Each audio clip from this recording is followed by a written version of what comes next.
Because when you get baptized, it means you're going to follow Jesus from that day forward.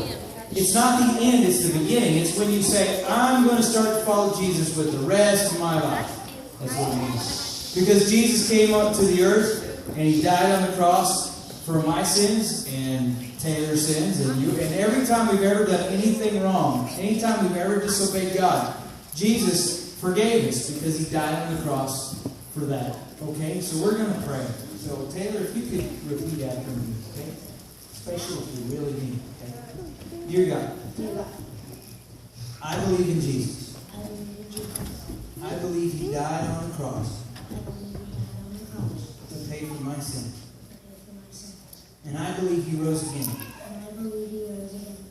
And I want Jesus to come into my life and make me brand new. I accept Jesus as my Lord and Savior. In Jesus' name. Amen. All right. Amen.